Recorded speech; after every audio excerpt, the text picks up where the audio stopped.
Peter Hartcher, this controversy surrounding the Speaker, Bronwyn Bishop, and her travel entitlements, should we see this as simply a one-off to do with a particular politician, or is there a more systemic problem here?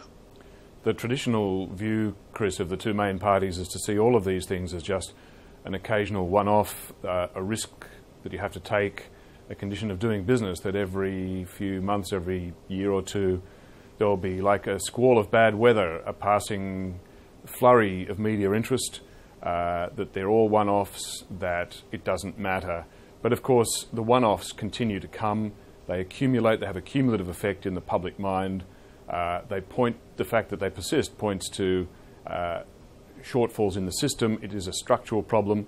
This particular case, the Bronwyn Bishop case, elevates the problem because the typical half-life of an expenses scandal story is 2 to 3 days. This one is now in its second week, and it's still building to a climax because unless Tony Abbott or Bronwyn Bishop act on this, Labor will not let it go, and when Parliament resumes in a week and a half, they will raise it to a crescendo. So this one is going to persist, and it points up in a very dramatic way the structural nature of the problem.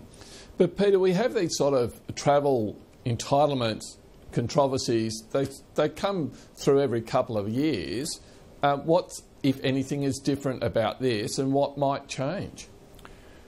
What's different about this is the Prime Minister's lack of will to act on it and the brazenness of the particular MP in showing no real remorse in trying to tough it out, and of course the high profile nature of her job. And the other differentiating factor is the fact that because of her position, the opposition will be in a position to put her under a great deal of public sustained pressure in the Parliament. So that's why this is different. And do you think there's an opportunity here for parties like the Greens or, say, Nick Xenophon, some of the independents, to make some political capital out of this, one, and two, actually make some structural changes? It's a huge opportunity for anyone with the wit and the courage to grasp it. But they have to abandon the traditional view that it's standard cost of doing business, that as long as you can point to the other guy, the other major party, it's okay. So if the major parties won't change their attitude, then there is an opportunity. As John Hewson said in a piece he wrote in the Herald this week, he said if any third force in politics can grasp this, it could be the basis for a whole political movement. He, maybe because he no longer operates in parliamentary circles, is able to grasp the huge public resentment, the cumulative public resentment over this misconduct, misbehaviour, misappropriation, misuse of public trust and public funds. Nick Xenophon has proposed a structural solution, which seems to be the most practical one and the most live one, which is to create an independent parliamentary officer in charge of administering the expenses system. This is an intelligent idea. It's the sort of expenses equivalent of the Parliamentary Budget Office, an independent officer. And if the major parties were smart, they would embrace it. Now, Peter, at the same time we've got a lot of media attention on Bronwyn Bishop and parliamentary travel entitlements, we've also got a lot of media attention on campaign donations to the major parties. Fairfax has been running a series on that. Do you think those two are connected in the public's mind? Absolutely, because they both look like the political class, the people who are supposed to lead the country, set the best example, the people we're supposed to be able to be proud of, look like a bunch of shonks and spivs trying to dud their expenses, rort the taxpayer. It's infuriating for the public. It's probably no coincidence that there's a long, slow withdrawal of public participation in the political system. Although there's a very interesting paper by the Australia Institute in recent weeks. Although the official figures show 95% voter turnout at elections in Australia, if you take into account the informal vote plus the proportion of Australian adults who don't bother to register to vote, turnout rates in reality is only 75% of Australian adults. And what that means is that fewer than half the Australian adult population actually voted for the Abbott government. So you get into this, and this is a cumulative problem, you get into this question about whether an elected government under this system even has majority support, how good is its mandate.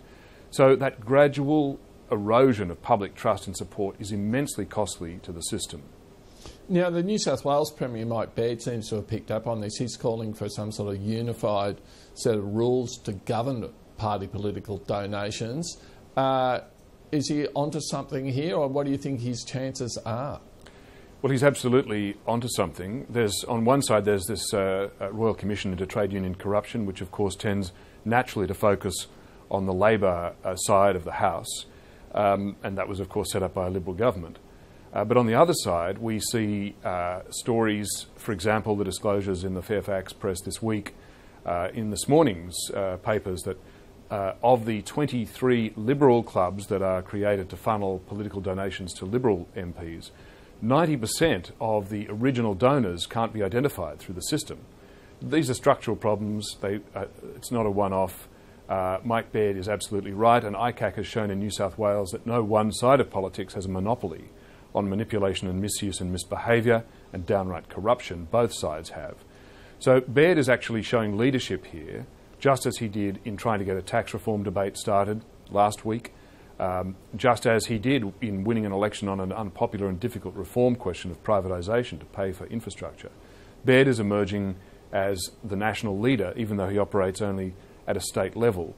And if the other leaders have the wit and the will to coalesce around his proposal to come up with a structural solution to the slipshod and potentially corrupt system of donations across Australian politics, then we could actually get some decent, lasting reform.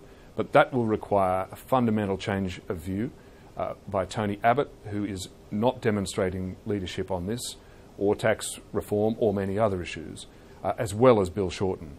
Shorten has said, I think he said yesterday, he told Fairfax that he at least would be willing to participate in a studied approach to reforming the political donation system.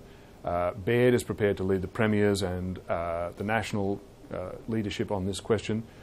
Now the big issue is whether Tony Abbott is prepared to follow.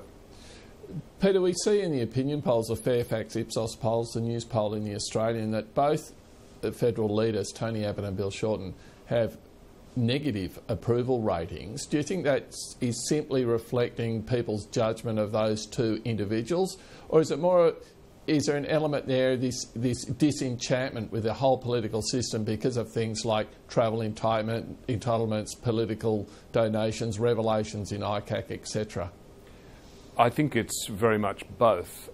It's the general haze and the general stench that hangs over our political system, and the lack of public trust generally, means that the starting position for any leader is to be under a cloud of suspicion. And neither of these men has been able to break out of that to demonstrate that he has any particular credential. And Shorten's got the unfortunate problem that the Royal Commission into Trade Union Corruption is still looking into his connections, and that's due to report probably in December. So neither man has been able to break out of that de facto assumption that they are part of a corrupt system. So now what's required of political leaders is that they do that. The best way for these guys to do it, for Bill Shorten and Tony Abbott, is to actually show leadership, to champion change. It would be in the national interest. It's what the public wants, but unfortunately these guys are so keen to get on with what they consider the main game, which is petty partisan political infighting, that they miss the larger picture that the community sees, which is that this is a national problem of national governance and trust and, in fact, democratic health that needs to be addressed.